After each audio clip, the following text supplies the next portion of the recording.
News first ಆಯೋಜಿಸ್ತಾ ಇರುವ ಕರ್ನಾಟಕದ ಅತಿ ದೊಡ್ಡ ಇವಿ ಎಕ್ಸ್ಪೋ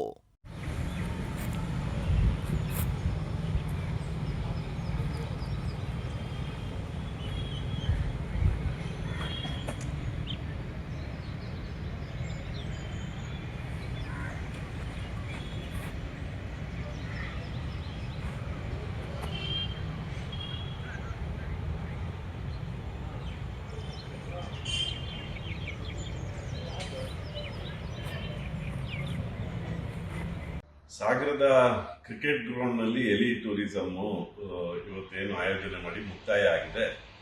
ಇದ್ರ ಬಗ್ಗೆ ನಾವು ಸಾಕಷ್ಟು ಬಾರಿ ಇಲ್ಲಿನ ಜಿಲ್ಲಾಡಳಿತ ಇರ್ಬೋದು ಅಥವಾ ಅಲ್ಲಿನ ಆಯೋಜಕರಿಗೆ ಹೇಳಿದ್ವಿ, ಬೇಡ, ಅಲ್ಲಿ ತುಂಬ ಕಷ್ಟಪಟ್ಟು ನಮ್ಮ ಒಂದು ಟರ್ಫ್ ಗ್ರೌಂಡ್ ಮಧ್ಯದಲ್ಲಿರುವಂಥ ಪಿಚ್ ಇದನ್ನ ಮಾಡಲಿಕ್ಕೆ ಕನಿಷ್ಠ ಅಂದ್ರೆ 1 ತಿಂಗಳು 2 ತಿಂಗಳು ಬರೀ ಪಿಚ್ ಅದನ್ನ ರೆಡಿ ಮಾಡಲಿಕ್ಕೆ ಬೇಕಾಗುತ್ತೆ. ಅಂದ್ರೆ ಅದಕ್ಕೆ ಯೂಸ್ ಮಾಡುವಂತ ಮಣ್ಣು ಇರ್ಬೋದು, ಸುತ್ತ ಟರ್ಫ್ ಇರ್ಬೋದು. ಅದು ಸಾಮಾನ್ಯ ಹುಲ್ಲಲ್ಲ. ಸಾಮಾನ್ಯ ಹುಲ್ಲು ಬೆಳೆಯುವಂಥದ್ದೇ ಬೇರೆ, ಅಂದ್ರೆ ಈ ಟರ್ಫ್ ನಲ್ಲಿ ಬೆಳೆಯುವಂತ ಹುಲ್ಲೇ ಬೇರೆ. ಈಗ ಅಲ್ಲಿ ಟ್ರ್ಯಾಕ್ಟರ್ ಓಡಾಡಿದೆ, ಆ ಪಿಚ್ ಮಧ್ಯದಲ್ಲೆಲ್ಲ ಟ್ರ್ಯಾಕ್ಟರ್ ಓಡಾಡಿದೆ, ಮತ್ತೆ ಜನ ಎಲ್ಲರೂ ಟರ್ಫ್ ಗ್ರೌಂಡ್ ನಲ್ಲಿ ಓಡಾಡಿದೆ.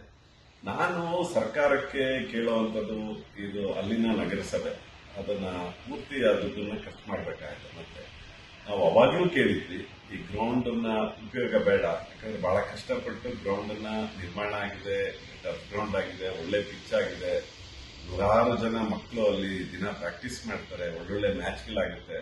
ಶಿವಮೊಗ್ಗ ಜಿಲ್ಲೆಯಲ್ಲಿರುವಂತ ಈ 8 ಗ್ರೌಂಡ್ ನಲ್ಲಿ ಬಹಳ ಪ್ರತಿಷ್ಠಿತ ಸಾಗರ ಕ್ರಿಕೆಟ್ ಗ್ರೌಂಡ್ ತುಂಬಾ ಚೆನ್ನಾಗಿ ಡೆವಲಪ್ ಆಗಿದೆ.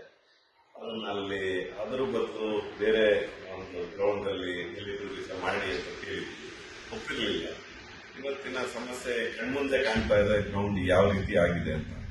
ಅಲ್ಲಿರೋ ಆಯೋಜಕರಿಗೆ ಅಥವಾ ಅದನ್ನ ಮೇಂಟೈನ್ ಮಾಡುವಂತವರಿಗೆ ಕೇಳಿದ್ರೆ ಅವರಿಗೆ ಇದೇನೋ ಒಂದು ಲೆವೆಲ್ ಮಾಡೋ ಅನ್ನೋವಂಥದ್ದನ್ನ ಬಹಳ ಈಸಿಯಾಗಿ ಹೇಳುವಂಥದ್ದನ್ನು ಕೂಡ ಆಗ್ತಾ ಇದೆ.